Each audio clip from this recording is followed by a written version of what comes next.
Siap, Pak. Baik. Ya, dihitung coba. 1. Udah, Pak, udah mulai. Baik. Selamat siang semuanya. Siap. Assalamualaikum warahmatullahi wabarakatuh. Waalaikumsalam warahmatullahi wabarakatuh. Tetap semangat ya. Masih semangat belajarnya? Mari. Selalu semangat ya. Oke. Baik, hari ini kita belajar metode penelitian bisnis ya. Materi hari ini kita masuk pertemuan ke-6. Ya, kita akan bahas tentang bagaimana membuat laporan penelitian. Jadi setelah nanti Anda membuat proposal, kemudian Anda melakukan penelitian di lapangan, maka tibalah saatnya Anda membuat laporan penelitian. Laporan penelitian itu yang buat siapa?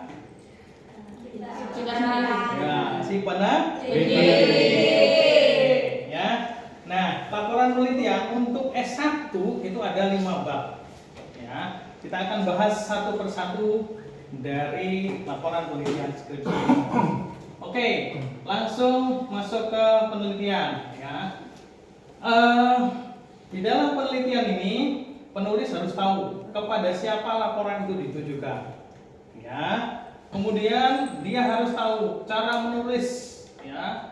Penelitian itu beda dengan ketika kita membuat tulisan di majalah, di buku, di makalah, di koran atau surat kabar, ya. Jadi ada aturan-aturan yang sistematis yang sudah ditentukan dalam membuat laporan penelitian. Tentunya dengan menggunakan bahasa Indonesia yang baku. Ya. Yang kedua, penulis harus menyadari bahwa pembaca laporan itu nggak ikut neliti. Ya, yang neliti ya Anda. Yang neliti adalah Anda sebagai peneliti itu. Ya, sehingga Anda harus membuat bahasanya sesederhana mungkin sehingga mudah dipahami, mudah dimengerti oleh si pembaca. Gitu ya. Tentu ini harus sesuai dengan kaidah bahasa Indonesia penulisannya. Kemudian penulis mengemukakan dengan jelas letak dan kedudukan hasil penelitian dalam konteks pengetahuan secara umum. Jadi, ketika Anda meneliti, Anda menemukan satu fenomena di dalam penelitian itu. Nah, penelitian yang Anda lakukan itu bisa memperkaya khasanah pengetahuan yang ada. Seperti itu. Jadi Anda harus tahu benar bahwa Anda punya kontribusi dalam pengembangan sebuah keilmuan.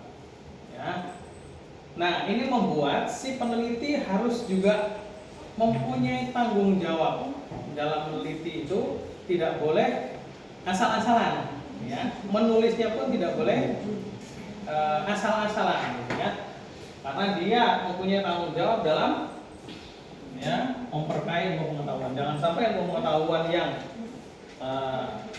Anda punya kontribusi di dalamnya itu ketika dibaca oleh orang lain menyesatkan atau salah jadinya. Ya. Selanjutnya penulis membuat laporan penelitian dengan jelas dan meyakinkan. Ya, ada panduannya. Kalau di BSI ada panduan skripsi, ada outline skripsi juga. Nah, Anda harus mengikuti panduan itu sehingga semua penelitian yang ada di kampus, ya, khususnya di BSI ini, itu standar, ada panduannya. Yang terakhir adalah ada referensi yang dirujuk di situ. Referensi bisa dalam bentuk buku teks, bisa dalam bentuk jurnal, ya, atau dalam bentuk lain. Misalnya, kalau yang akuntansi ada laporan keuangan, di keuangan juga ada laporan keuangan misalnya. Kemudian ada prospektus perusahaan, ya. Kemudian ada laporan-laporan lain yang dikeluarkan oleh perusahaan, ya, itu bisa dijadikan rujukan atau referensi. Nah, di sini ada kaidah penulisan referensi itu, yaitu dengan menggunakan memori. Ya. Selanjutnya, bagaimana menulis skripsi atau laporan penelitian? Nah, kita masuk ke bab pertama. Bab pertama adalah pendahuluan. Ya, pendahuluan itu yang pertama kali kita akan membuat latar belakang. Dalam latar belakang ini ada dua hal yang penting yang harus dicantumkan di dalam penelitian itu.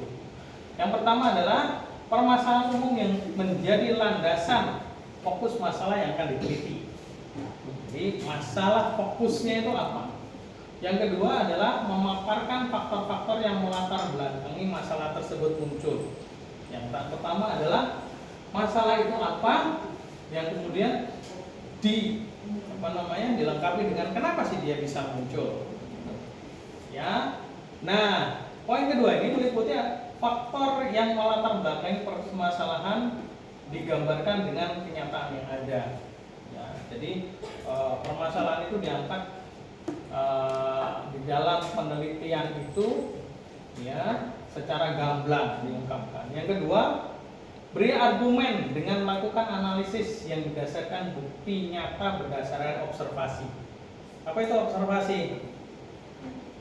Lakukan pengamatan dengan panca indera, ya kan? Bisa dengan dilihat, bisa dengan mendengar, bisa dengan penciuman, ya kan?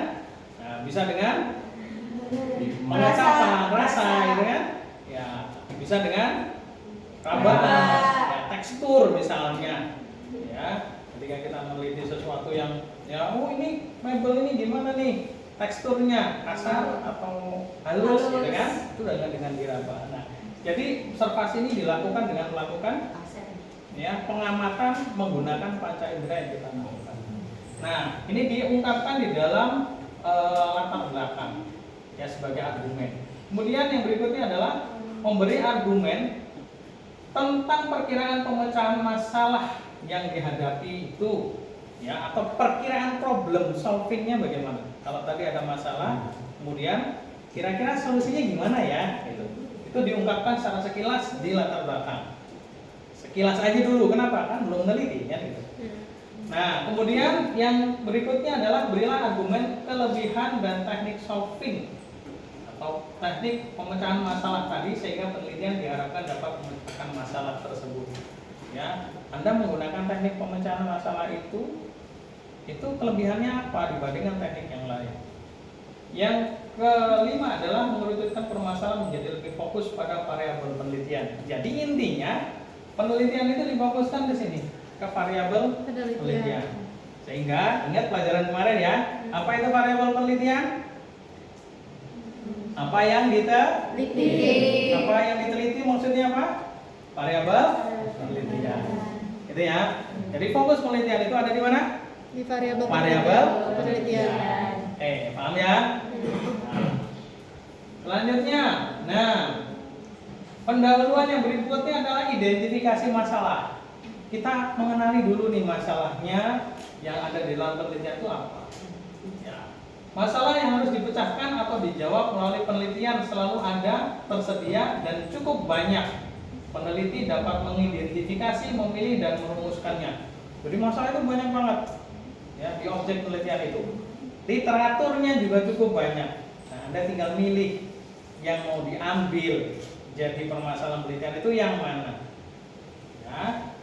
Nah, di dalam mengidentifikasi atau mengenali, peneliti melakukan pendataan semua masalah yang diduga mempengaruhi variabel utama atau masalah yang ada. Jadi peneliti itu ketika masuk ke dalam area penelitian, dia tuh milih mana masalah yang mau diambil, ya, mau diambil, mau diteliti, ya. Sebanyak apa yang mau diteliti tergantung siapa? Si penelitinya, ya, karena dia milih. Kemudian identifikasi masalah dilakukan dengan menyusun sejumlah pertanyaan yang terkait dengan fokus masalah. Nah, kalau sudah ketemu nih, udah dikenali, oh ini yang mau saya teliti. Kemudian disusun apa itu? Sejumlah pertanyaan yang terkait dengan fokus permasalahan. Nah, selanjutnya masuk ke sini. Ya, masih di pendahuluan. Setelah identifikasi masalah, kita buat apa? Perumusan masalah. Ya, perumusan masalah ini penting karena hasilnya akan menjadi penuntun bagi langkah-langkah selanjutnya. Nah, ini salah satu hal yang perlu kita perhatikan. Hendaknya rumusan masalah ini dirumuskan dalam bentuk pertanyaan. Rumusan masalah dirumuskan dengan bentuk apa? Pertanyaan. Pertanyaan. Jadi harus dalam kalimat apa? Tanya tentunya. Yang kedua, padat dan jelas, tidak bertele-tele, bikin yang sesingkat mungkin. Yang ketiga, hendaknya memberi petunjuk tentang kemungkinan pengumpulan data guna menjawab pertanyaan-pertanyaan yang terkandung di dalam rumusan ini. Yang harus diperhatikan setelah membuat ini rumusan masalah adalah bisa nggak datanya diambil buat penelitian itu. Ya, pastikan bisa. Kalau nggak bisa, jadi masalah nanti. Ya, karena penelitian membutuhkan apa? Data. Gitu ya. Oke. Sampai di sini ada yang mau ditanyakan tentang apa namanya? Apa yang sudah saya uraikan tadi? Ada yang ditanyakan? Pak, Ya. saya mau nanya, izin bertanya Pak. Ya. Perkenalkan, nama saya Putri Amelia. Ya. Saya mau bertanya, contoh perumusan masalah itu gimana ya Pak? Perumusan masalah, contohnya. Oke. Ya. Tadi masih ingat perumusan masalah dirumuskan dengan apa? Kalimat tanya. Oke. Coba kita akan buat salah satu contoh. Misalnya kita mau bikin penelitian tentang apa? Manajemen SDM ya. Ya, oke. Kita mau buat, misalnya kita mau meneliti tentang motivasi. Ya. Kemudian X2-nya apa misalnya? Motivasi dan Kompensasi. Oke. Ya, Y-nya apa misalnya? Kepuasan kerja gitu ya. Kepuasan Kerja. kerja. Oke. Nah, bagaimana membuat rumusan masalahnya? Ya, pertama misalnya kalimatnya apa tadi? Kalimat tanya. Ya. Kita mau cari pengaruh antara X1, X2 dan Y. Ya. Misalnya, apakah terdapat pengaruh antara apa tadi satunya? Motivasi dan kompensasi.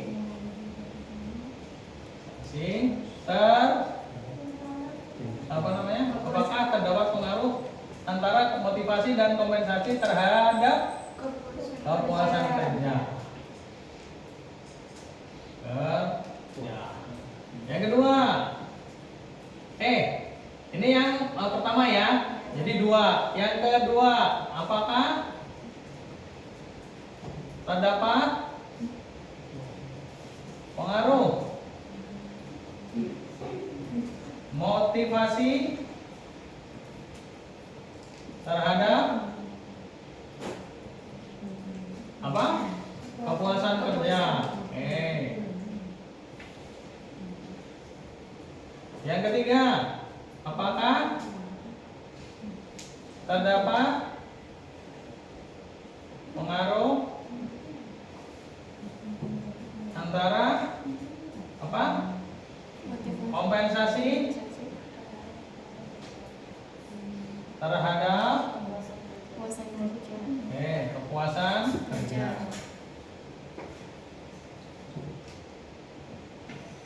Maaf, ini tadi harusnya yang simultan di bawah ya. Tadi saya tulis duanya. Baik. Jadi contohnya seperti ini. Dibuat dalam kalimat tanya, berarti harus dalam Tanda tanya. tanda tanya di sini. Ada tanda tanyanya. Ya, ini rumusan masalah. Rumusan masalah itu menanyakan. Ya, kalau yang diteliti tiga ini, motivasi, kompensasi sebagai X dan kepuasan kerja sebagai Y, maka rumusan masalahnya menjadi apakah terdapat pengaruh antara motivasi terhadap kepuasan kerja. Ya kan? Yang kedua, apakah terdapat pengaruh antara kompensasi dan kompensasi terhadap kepuasan kerja.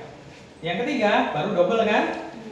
Apakah terdapat pengaruh antara motivasi dan kompensasi terhadap kepuasan kerja. Yang nomor satu tadi kebaliknya. Jadi contohnya seperti itu, harus dalam bentuk kalimat Tanya. Sampai sini bisa dipahami? Paham, Pak. Bisa Pak. Baik, kita lanjutkan ya. Nah, Kemudian setelah perumusan masalah dibuat, relevan dengan ini adalah tujuan penelitian. Tujuan penelitian ini perlu dibuat. Kenapa? Karena dalam tujuan ini memberikan gambaran pemecahan masalah yang diharapkan dalam penelitian ini. Jadi, ya, kalau tadi ditanyakan dalam perumusan masalah ada masalah, ya, seperti ini, maka tujuannya apa sih diteliti? Gitu ya. Nah, cara termudah untuk membuat rumusan masalah sudah tahu. Cara membuat tujuan penelitian ada yang tahu? Ada yang tahu caranya? Ada? Ada yang sudah tahu? Belum? Belum apa sudah? Belum tahu. Ya. Rumusan masalah ini relevan dengan tujuan penelitian. Ya. Nah, tujuan penelitian ini cara membuatnya tinggal menambahkan kata apakah. Kalau ini ada apakah, berarti tinggal menambahkan kata untuk mengetahui. Ya. Tujuan penelitian. Kalimatnya kalimat apa? Pernyataan. Pernyataan. Caranya gimana? Tinggal ditambah kata untuk mengetahui. Ditambahkan ke Rumusan masalah pertama, yang kedua dan yang ketiga. Inilah tujuan penelitian. Iya. Bisa dipahami? Ngerti ya cara bikinnya ya? Gampang kan? Gampang. Selanjutnya, hipotesis penelitian jika diperlukan. Ya, hipotesis ini relevan dengan dua ini tadi, dengan rumusan dan dengan tujuan.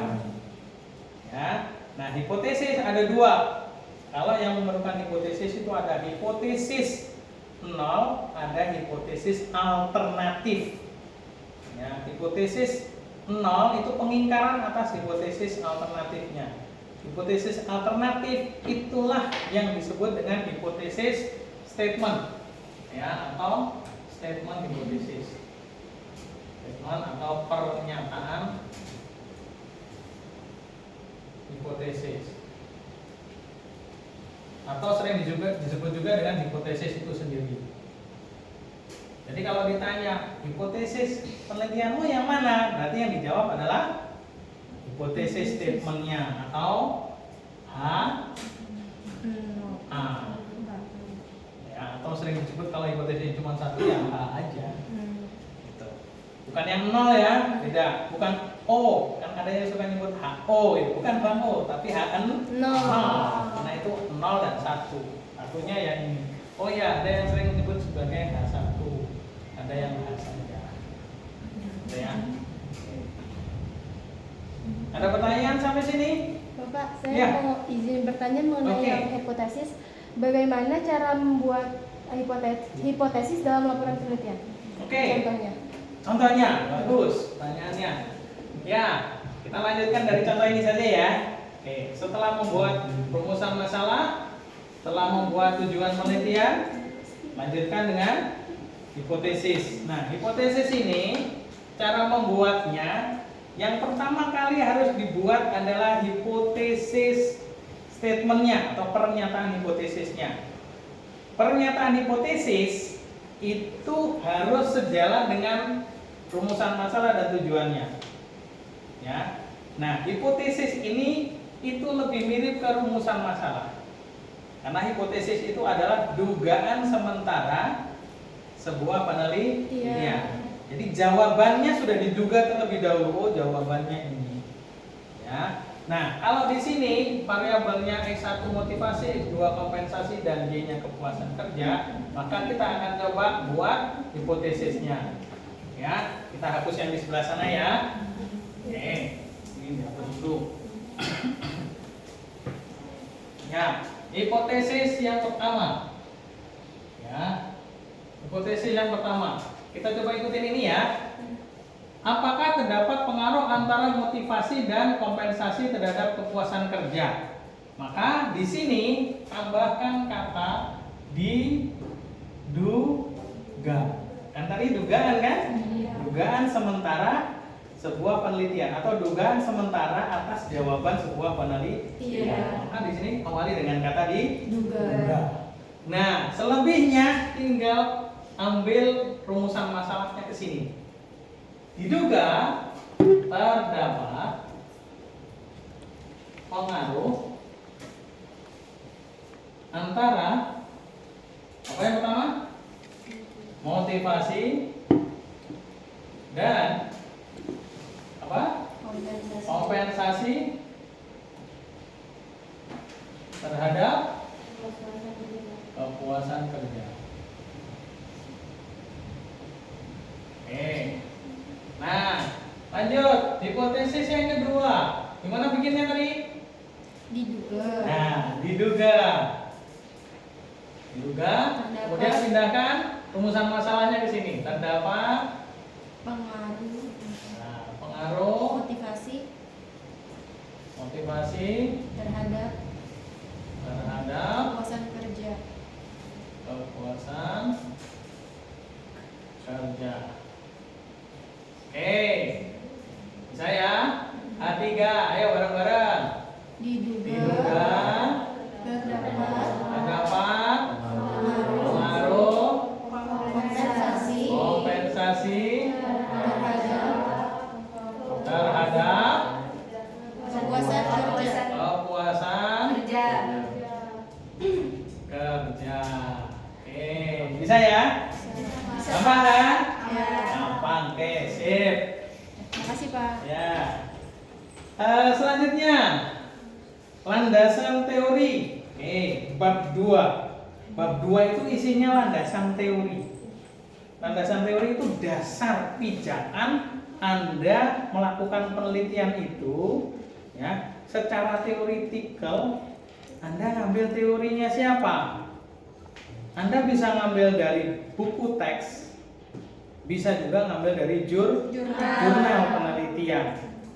Ya. Kenapa ngambil dari jurnal? Karena jurnal itu adalah hasil penelitian-penelitian yang dilakukan oleh para ahli maupun para praktisi yang terkini.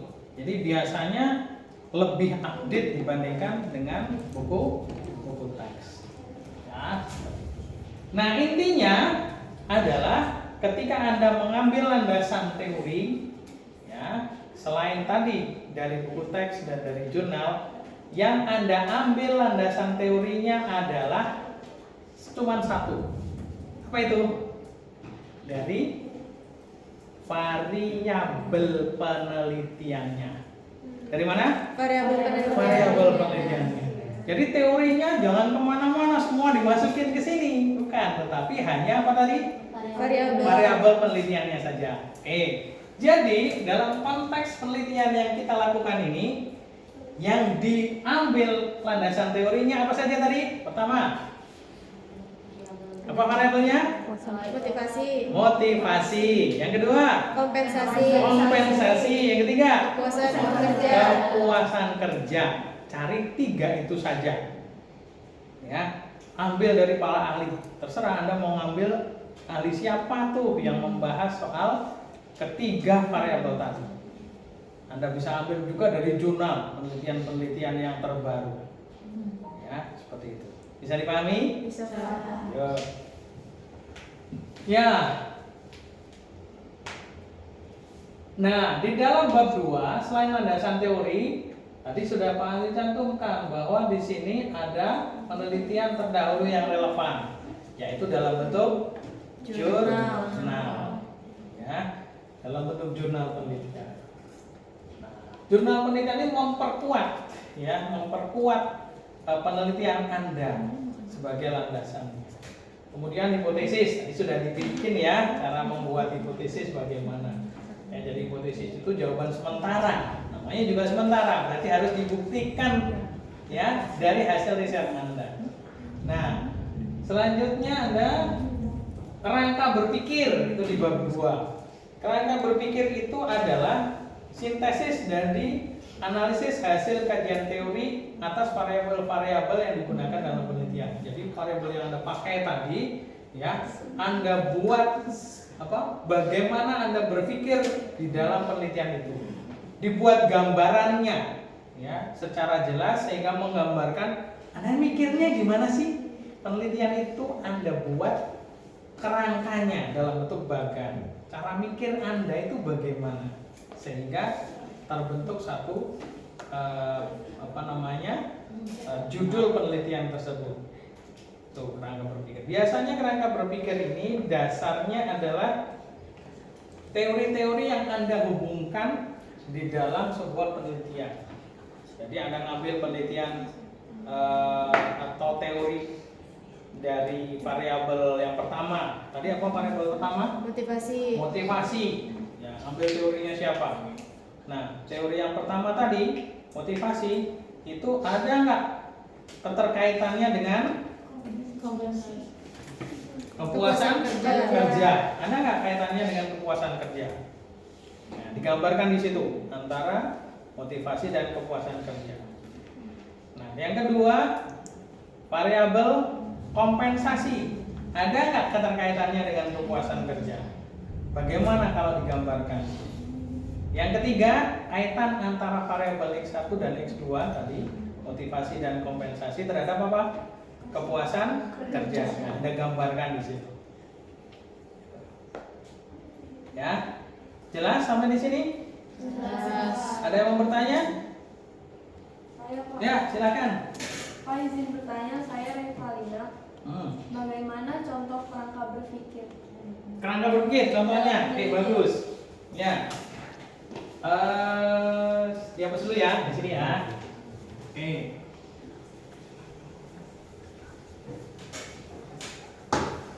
Kerangka berpikir apakah harus dalam bentuk gambar? Ya, harus berbentuk gambar.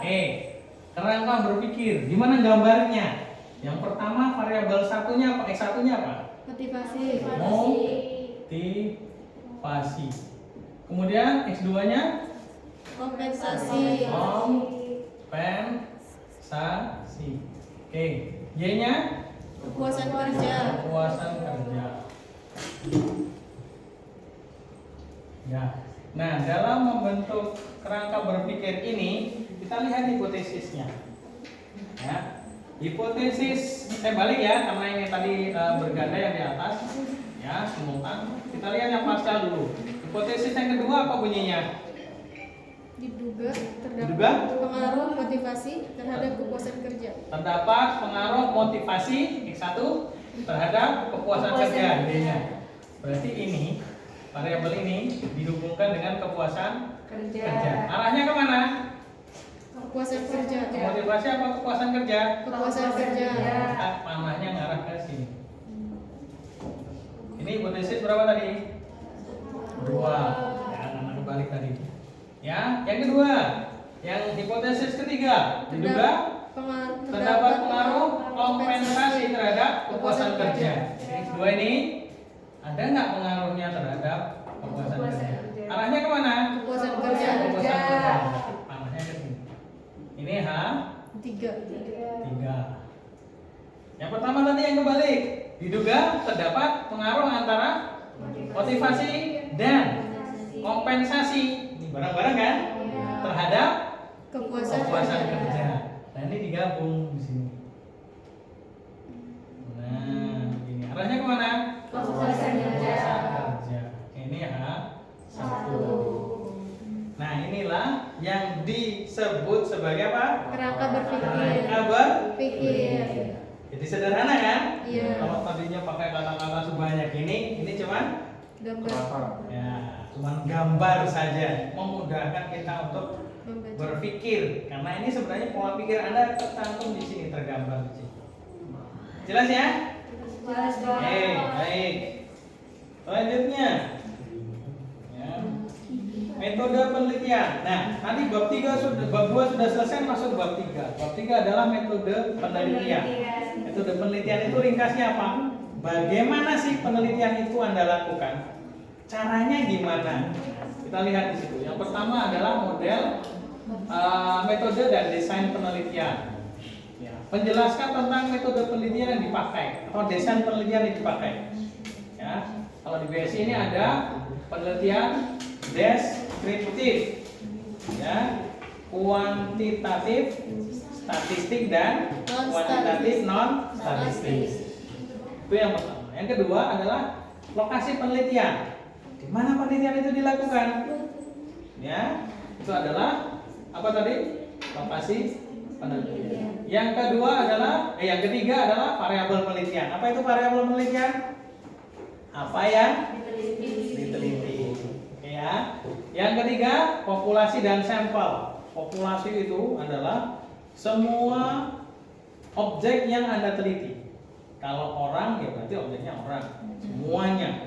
Ya, kalau itu adalah alat, ya berarti semua alat-alat yang diteliti itu.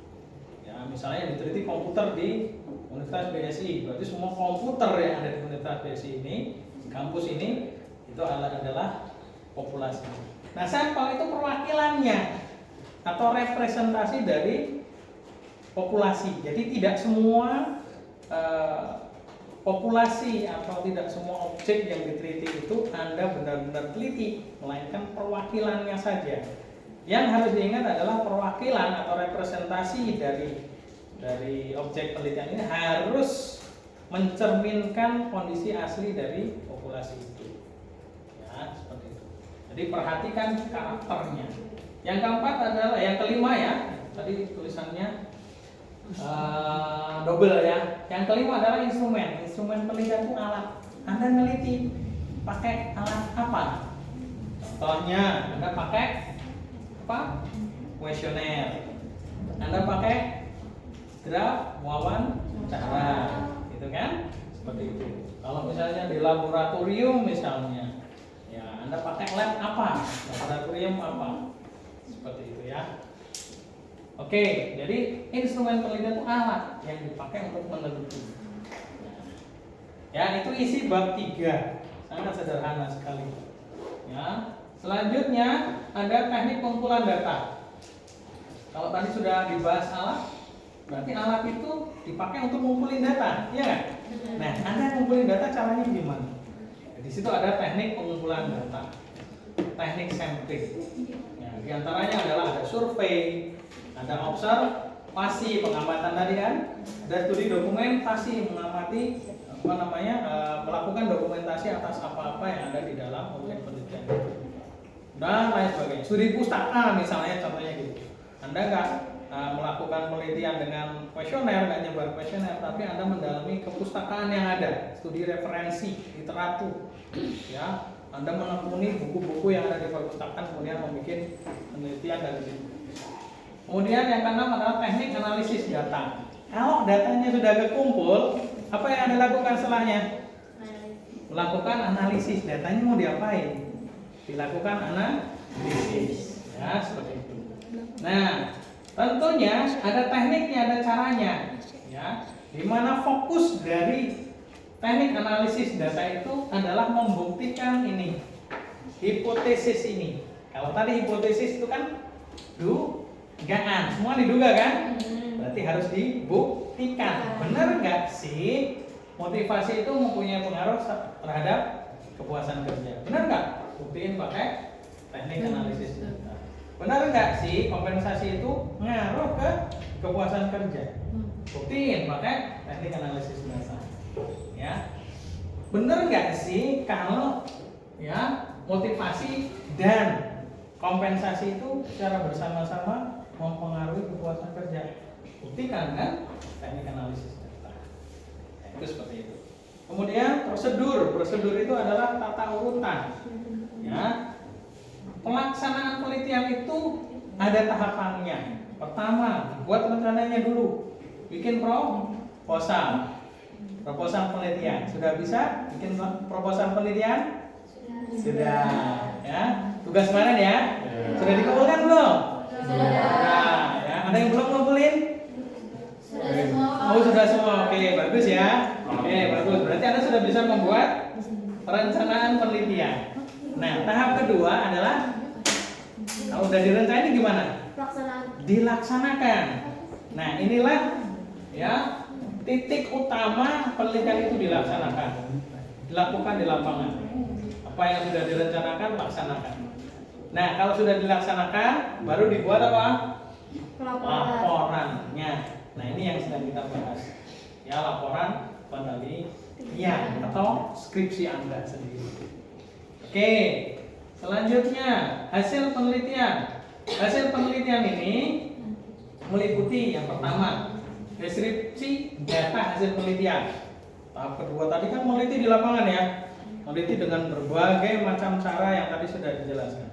Nah, terkumpul kan datanya? Ya, data ini disajikan, ya, disajikan di dalam bab berapa? Bab 4. Ya, kemudian yang kedua pembahasan hasil penelitian. Hasil penelitian yang tadi didapat data-datanya diolah dengan alat analisis data yang tadi sudah ada di dalam bab 3. Cara buktiin ini hipotesis gimana sih cara membuktikannya?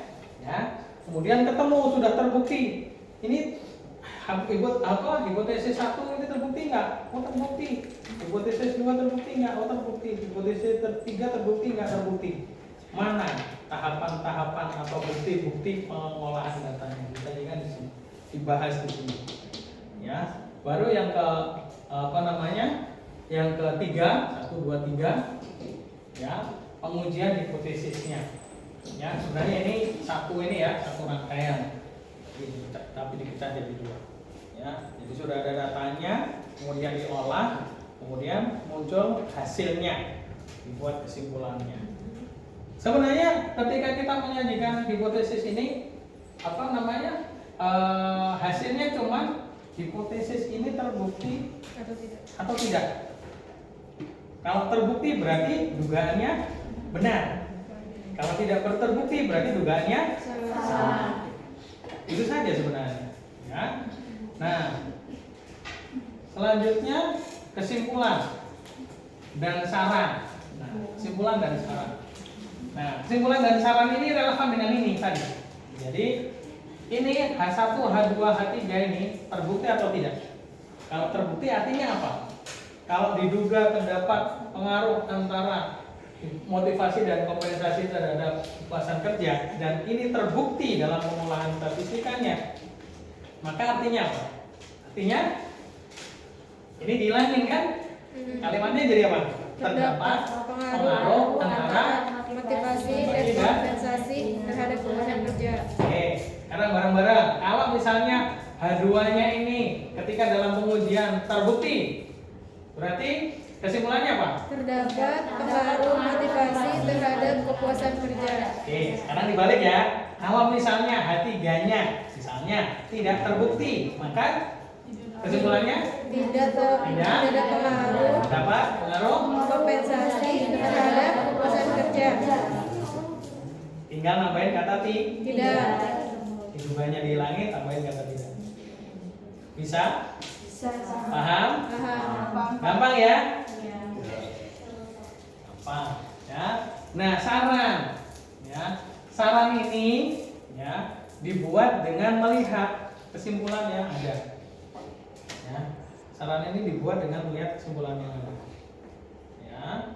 Jadi kalau misalnya ada pengaruh antara motivasi dan kompensasi terhadap kepuasan kerja, terus sarannya gimana? Ya biar kompensasi kepuasan kerjanya makin meningkat, kompensasinya ditambah dong Pak. Gitu kan misalnya ya. Kemudian motivasinya ditambah, ya kasih pujian, kasih penghargaan, itu misalnya. Ya, yang misalnya punya nilai kinerja yang paling bagus, ya datang tepat waktu terus, ya kerjaannya selalu rapi, itu kasih penghargaan, dipajang fotonya di depan kantor misalnya atau di ruang tamu perusahaan, ya the best misalnya employee, gitu. Karyawan terbaik, karyawan teladan, itu penghargaan. Dikasih penghargaan lain misalnya, dikasih bonus liburan misalnya dan sebagainya. Nah, itu adalah salah satu cara membuat saran dengan mengacu kepada kesimpulan yang dibuat. Nah, itu adalah pembahasan kita hari ini, ya, tentang apa tadi? Laporan penelitian. Ya, nanti Anda di semester 8 insya Allah akan membuat laporan penelitian. Sekarang Anda belajar ini, silakan dipahami supaya nanti ketika Anda membuat laporan penelitian, Anda bisa membuat laporan penelitian itu termasuk penelitian dan proposalnya dengan lebih baik, lancar, sukses, dan hasilnya tentu hasil yang terbaik. Oke. Pak, saya izin mau tanya Pak. Oh iya, boleh. Perkenalkan, nama saya Rizky Saputra. Contoh hasil dan kesimpulan dari penelitian itu gimana Pak? Oke, hasil dan kesimpulan ya. Baik, kita coba jabarkan dengan lebih sistematis. Ya. Jadi misalnya, ya, ini hipotesisnya. Kemudian diolah dengan menggunakan SPSS ya. Ketemu hasil misalnya. Ini. Ya, ketemu hasilnya tadi apa? Hipotesis. Kan hipotesis ada dua ya, hipotesis 1 dan hipotesis 0. Ya kan? Nah, hipotesis satunya diterima atau terbukti. Jadi Anda boleh pakai kata diterima atau boleh menggunakan kata terbukti. Ya, seperti itu. Misalnya tadi saya pakai apa? Kata terbukti ya? Iya. Hipotesis satunya terbukti. Ya, ini tidak terbukti atau diterima. Nah, ini ditolak misalnya. Berarti kesimpulannya Pak, terdapat pengaruh apa tadi? Motivasi dan kompensasi terhadap kepuasan kerja. Oke. Ya, misalnya yang kedua nih, misal ya hasil satunya diterima.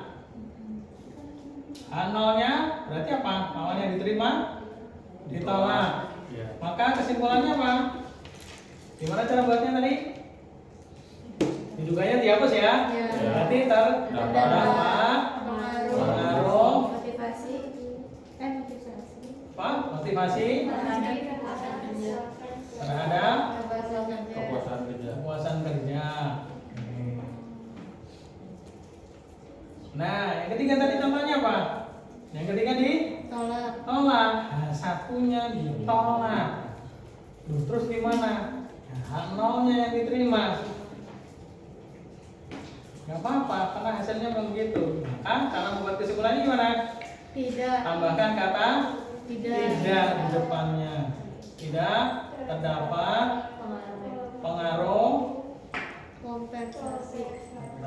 kompensasi kepuasan kerja. terhadap kepuasan Kerja.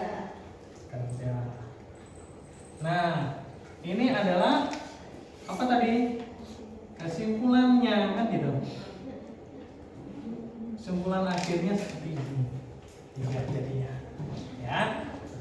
Bisa dipahami sampai di sini? Nah, ya, gampang ya. Oke, baik. Mungkin sampai di sini ya pertemuan kita ya, pembahasan kita. Nanti lain waktu kita bertemu kembali. Ya, harapan saya tentunya dengan mempelajari ini Anda sudah jauh lebih paham tentang bagaimana membuat laporan penelitian. Dan tentunya harapan kita semua nanti penelitian Anda, laporan penelitian Anda, skripsi Anda bisa Anda buat dengan baik, lebih lancar, ya, dengan hasil yang terbaik, bisa kumlot semuanya. Oke, ya, tepuk tangan buat kita semuanya. Baik, selamat sore, terima kasih. Pak Andri mohon diri. Assalamualaikum warahmatullahi wabarakatuh. Waalaikumsalam.